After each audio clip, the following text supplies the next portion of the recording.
DCC ಬ್ಯಾಂಕಲ್ಲಿ 85 ಪೋಸ್ಟಿಗೆ notification ಆಗಿತ್ತು 2 ವರ್ಷ ಮುಂಚೆ. ಸುಮಾರು 13 ತಿಂಗಳಾಗಿದೆ ಎಕ್ಸಾಮ್ಸ್ ಕಂಡಕ್ಟ್ ಮಾಡಿ.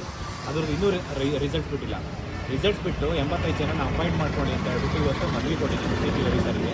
ಅವರು ತುಂಬ ಸೀರಿಯಸ್ಸಾಗಿ ತೊಗೊಂಡ್ರೆ ಇದನ್ನು ಒಳ್ಳೆಯದು. ಇಲ್ಲ ಅಂತಂದರೆ 10,000 ಜನ ಅಪ್ಲಿಕೇಶನ್ ಹಾಕಿರೋದು. 10,000 ಜನ ಅವರು ವಿರುದ್ಧವಾಗಿ ಹೋರಾಟ ಮಾಡಬೇಕಾಗುತ್ತೆ. ಇವತ್ತು ಬ್ಯಾಲೆನ್ಸ್ ಶೀಟು ಮತ್ತು ಏನು ಸ್ಪೆಷಲ್ ಇದು ಬೋರ್ಡಲ್ಲಿ ಇಟ್ಕೊಂಡು ನಾವು ಕಂಟಿನ್ಯೂ ಮಾಡಬೇಕಾ ಇಲ್ಲ ನಿರ್ಧಾರ ತೊಗೊತೀವಿ ಅಂತ ಹೇಳ್ತೀವಿ. ಇದನ್ನು ಜನರಲ್ ಮೀಟಿಂಗ್ ಬಾಡಿಯಲ್ಲಿ ಅವರು ಮೀಟಿಂಗ್ ಮಾಡ್ತಾರೋ ಬಿಡ್ತಾರೋ ಅದು ನಮಗೆ ಗೊತ್ತಿಲ್ಲ. ಈ ಎಕ್ಸಾಮ್ಸ್ ಬರೆಯೋದಷ್ಟೇ ಗೊತ್ತಿರುತ್ತೆ ಸ್ಟೂಡೆಂಟ್ಸ್ಗೆ. ಅಪ್ಲಿಕೇಶನ್ ಯಾಕೆ ಕರಿಬೇಕಾಯ್ತು ಇವರಿಗೆ ತಲೆಯಲ್ಲಿ ಬುದ್ಧಿ ಇದೆಯಾ ಏನಿದೆ? 2 ವರ್ಷ ಮುಂಚೆ ನೋಟಿಫಿಕೇಶನ್ ಮಾಡ್ಬೇಕಾದ್ರೆ ಇವರಿಗೆ ಕಾಮನ್ ಸೆನ್ಸ್ ಇರಲಿಲ್ವಾ? ಅಮೌಂಟ್ ಇದೆಯಾ ಇಲ್ಲ ಅಂತ ಹೇಳ್ಬಿಟ್ಟು ಇವತ್ತು ನೋಟಿಫಿಕೇಶನ್ ಮಾಡಿಬಿಟ್ಟು ಇವತ್ತು ಕ್ಯಾನ್ಸಲ್ ಮಾಡ್ತೀನಿ ಅಂತಂದರೆ 10,000 ಜನ ಅಪ್ಲಿಕೇಶನ್ ಹಾಕಿ ಒಬ್ಬೊಬ್ರು 6,000 ರೂಪಾಯಿ ಪೇ ಮಾಡಿದ್ದಾರೆ. ಇವ್ರಿಗೇನಾದರೂ ಸ್ವಲ್ಪ ಮನುಷ್ಯತ್ವ ಇದೆಯಾ? ಇವತ್ತು ಬಂದರೆ ಜನರಲ್ ಮೀಟಿಂಗ್ ಮಾಡಿ ಅದರಲ್ಲಿ ಡಿಸಿಷನ್ ತೊಗೊತೀನಿ ಅಂತಂದಾಗ ಜನರಲ್ ಬಾಡಿ ಡಿಸಿಷನ್ ತೊಗೊಬೇಕು ಅಂತಂದರೆ ಮೆಂಬರ್ಸ್ ಏನು ಮಾಡ್ತಿದ್ದಾರೆ, ಅಧ್ಯಕ್ಷ ಏನು ಮಾಡ್ತಿದ್ದಾರೆ. ಇವತ್ತು DCC ಬ್ಯಾಂಕ್ದು ಚಿಕ್ಕಮಂಗ್ಳೂರು DCC ಬ್ಯಾಂಕಲ್ಲಿ CT ರವಿ ಸರ್ ಇದ್ರ ಬಗ್ಗೆ ಗಂಭೀರವಾಗಿ ತೊಗೊಂಡು ಇದನ್ನು ಮುಂದುವರ್ಸಿದ್ರೆ ಸರಿ.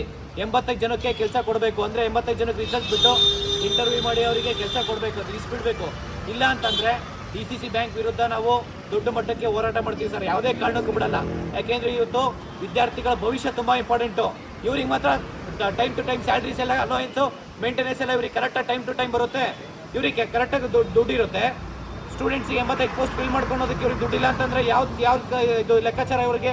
ಇವ್ರ ಕೈಯಲ್ಲಿ ಆಗಲ್ಲ ಅಂತಂದರೆ ಇವ್ರು ರಾಜೀನಾಮೆ ಕೊಟ್ಟು ಮನೆಗೆ ಹೋಗ್ಲಿ, ಬೇರೆ ಯಾರು ಬರ್ತಾರೋ ಅವ್ರು ಮುಂದುವರಿಸ್ಲಿ. ಇದನ್ನು ನಾನು ತುಂಬ ಗಂಭೀರವಾಗಿ ಹೇಳ್ತಾ ಇದ್ದೀನಿ. ಇದನ್ನು ತುಂಬ ಸೀರಿಯಸ್ ಆಗಿ ತೊಗೊಂಡ್ರೆ ಒಳ್ಳೆಯದು. ಇಲ್ಲ ಅಂತಂದರೆ DCC ಬ್ಯಾಂಕ್ ಮುಂದೆ ಅನಿರ್ದಿಷ್ಟಾವಧಿ ಹೋರಾಟ ಮಾಡ್ತೀವಿ. ಇದು 15 ದಿನದೊಳಗಡೆ ಇವ್ರು ನಿರ್ಧಾರ ತೊಗೊಬೇಕು. ಜನರಲ್ ಬಾಡಿ ಮೀಟಿಂಗು ಸೆಪ್ಟೆಂಬರ್ ಅಂತ ಹೇಳ್ತಿದ್ದಾರೆ. ಸೆಪ್ಟೆಂಬರ್ 25ನೇ ತಾರೀಕು ತನಕ ಕಾಯೋಕ್ಕಾಗಲ್ಲ. ಆದಷ್ಟು ಬೇಗ ಒಂದು ಸ್ಪಷ್ಟವಾಗಿ ವಿದ್ಯಾರ್ಥಿಗಳಿಗೆ ನಾವು ಕಂಟಿನ್ಯೂ ಮಾಡ್ತೀವಿ ಅಂತ ಹೇಳಬೇಕು. ಯಾಕೆಂತಂದರೆ ಇವರಿಗೆ ಟೈಮ್ ಟು ಟೈಮ್ ಎಲೆಕ್ಷನ್ ಆಗುತ್ತೆ, ಟೈಮ್ ಟು ಟೈಮ್ ಸ್ಯಾಲ್ರಿ ಬರುತ್ತೆ. ಇವರಿಗೆಲ್ಲ ಟೈಮ್ ಟು ಟೈಮ್ ಆಗಬೇಕಂತಂದರೆ ವಿದ್ಯಾರ್ಥಿಗಳು ಇವತ್ತು ಅಪ್ಲಿಕೇಶನ್ ಹಾಕಬೇಕಾದ್ರೆ ಅಪ್ಲಿಕೇಶನ್ ಫೀಸ್ ಕಟ್ಟಲಿಲ್ಲ ಅಂದರೆ ಎಕ್ಸಾಮ್ ಬರೆಯೋಕ್ಕಾಗುತ್ತಾ? ಒಬ್ಬೊಬ್ಬರು 4 ನೋಟಿಫಿಕೇಶನ್ ಹಾಕಬೇಕಾದ್ರೆ 6,000 ರೂಪಾಯಿ ಫೀಸ್ ಪೇ ಮಾಡಿದ್ದಾರೆ.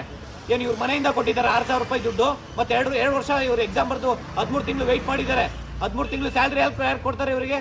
ಮೆಂಟಲ್ ಟಾರ್ಚರ್ ಆಗ್ತಿದೆ ಇದೊಂದು ತುಂಬ ಸೀರಿಯಸ್ ಆಗಿ ತೊಗೊಂಡು ಈ ಒಂದು DCC ಬ್ಯಾಂಕ್ದು ಏನು ನೋಟಿಫಿಕೇಶನ್ ನೋಡ್ತಿದ್ದಾರೆ ಇದನ್ನು ಕಂಟಿನ್ಯೂ ಮಾಡಬೇಕಂತ ಹೇಳ್ಬಿಟ್ಟು ಈ ಮುಖಾಂತರ ಕೇಳ್ಕೊತೀನಿ. ಇಲ್ಲ ಅಂತಂದರೆ ಅನಿರ್ದಿಷ್ಟಾವಧಿ ಹೋರಾಟ ಮಾಡ್ತೀವಿ. ಯಾವುದೇ ಕಾರಣಕ್ಕೂ ಬಿಡಲ್ಲ. ಸರ್ ರಿಸಲ್ಟ್ಸ್ ಬಂದಿಲ್ಲ ಸರ್, ಇನ್ನೂ ಬಿಟ್ಟಿಲ್ಲ. ರಿಸಲ್ಟ್ಸ್ ಬಿಟ್ಟಿಲ್ಲ. ಎಕ್ಸಾಮ್ಸ್ ಕಂಡಕ್ಟ್ ಮಾಡಿದ್ದಾರೆ. 10,000 ಜನ ಎಕ್ಸಾಮ್ ಅಟೆಂಡ್ ಮಾಡಿದ್ದಾರೆ, ಎಕ್ಸಾಮ್ ಬರ್ತಿದ್ದಾರೆ. ರಿಸಲ್ಟ್ಸ್ಗೋಸ್ಕರ 13 ತಿಂಗಳಿಂದ ವೆಯ್ಟ್ ಮಾಡ್ತಿದ್ದಾರೆ ಇಲ್ಲಿ. ಅಂದ್ರೆ ಹಿಂದಿನ ಕಮಿಟಿ ಕೇಳಿದ್ರೆ ಅಥವಾ ಈ ಕಮಿಟಿಗೆ ಮಾತ್ರ ನೀವು ಬೇಡಿಕೆ? ಸರ್ ಹಿಂದಿನ ಕಮಿಟಿ ನೋಟಿಫಿಕೇಶನ್ ಮಾಡಿದ್ದಾರೆ ಅಂತ ಹೇಳ್ಬಿಟ್ಟು ಈ ಕಮಿಟಿ ಕ್ಯಾನ್ಸಲ್ ಮಾಡಕ್ ಅದು ಹೆಂಗೆ ಸರ್ ಆಗುತ್ತೆ? ಹಿಂದಿನ ಕಮಿಟಿಯವರು ಲೋನ್ ಕೊಟ್ಟಿರ್ತಾರೆ ಯಾರಿಗೋ ಬಡವರಿಗೆ, ಇಲ್ಲ ಪಬ್ಲಿಕ್ಗೆ. ಅಲ್ಲ, ಈ ಕಮಿಟಿ ಬಂದ್ಬಿಟ್ಟು ಅವರಿಗೆ ಸಾಲ ಮನ್ನಾ ಮಾಡ್ಬಿಡ್ತೀವಿ ಅಂತ ಕೇಳಿದ್ರೆ ಆಗುತ್ತಾ? ಇಲ್ಲಾಂದ್ರೆ ಹಿಂದಿನ ಕಮಿಟಿಯವರು ಯಾರು ದುಡ್ಡು ಕೊಟ್ಟಿದ್ದಾರೆ, ಸಾಲ ಕೊಟ್ಟಿದ್ದಾರೆ, ಈ ಕಮಿಟಿಯವ್ರು ಬಂದವರು ನಾವು ಅವ್ರ ಹತ್ರ ಸಾಲ ವಾಪಸ್ ಇಸ್ಕೊಳಲ್ಲ, ಅವ್ರದ್ದು ಫ್ರೀ ಅಂತ ಹೇಳ್ಬಿಟ್ಟು ಓಡಿಸ್ತೀವಿ. ಹಂಗಾದ್ರೆ ಅಲ್ಲ, ವಿಳಂಬ ಆಗಿರೋದು ಇವ್ರು ಜನರಲ್ ದುಡ್ಡಿಲ್ಲ, ಬ್ಯಾಲೆನ್ಸ್ ಶೀಟಲ್ಲಿ ದುಡ್ಡಿಲ್ಲ, 85 ಜನಕ್ಕೆ ದುಡ್ಡು ಕೊಡೋಕೆ ಆಗ್ತಾ ಇಲ್ಲ, ಮತ್ತೆ ಕರಪ್ಷನ್ ಆಗ್ತಿದೆ ಅಂತ ಹೇಳಿ ನೋಟಿಫಿಕೇಶನ್ ಹಾಕಿ ಮಾಡಬೇಕಾಯ್ತು. ಇವ್ರಿಗೆ ಇಷ್ಟ ಬಂದಾಗ ಮೆಂಬರ್ಸ್ಗೆ 10 ಸೀಟ್ 20 ಸೀಟ್ ಕೇಳ್ತಾ ಇದ್ದಾರೆ ಅಂತಂದ್ರೆ ಅಂಥವ್ರನ್ನ ತೆಗೀರಿ, ಪಬ್ಲಿಕ್ಗೆ ಕೊಡಿ. ನಾವು ನೋಡ್ಕೊಂತೀವಿ, ಅವನ್ನ ಸೀದಾ ಜೈಲಿಗೆ ಕಳಿಸ್ತೀವಿ. ಇಲ್ಲ ಪಬ್ಲಿಕ್ಕಾಗಿ ಹ್ಯಾಂಗ್ ಮಾಡ್ತೀವಿ. ನಿಮ್ಮ ಹೆಸರು ಸರ್? ಕಾಂತಕುಮಾರ್ ಅಂತ ಹೇಳಿ ಸರ್, ಅಖಿಲ ಕರ್ನಾಟಕ ರಾಜ್ಯ ವಿದ್ಯಾರ್ಥಿ ಸಂಘಟನೆಯ ರಾಜ್ಯಾಧ್ಯಕ್ಷ ಸರ್. ಮಾತಾಡ್ತೀನಿ.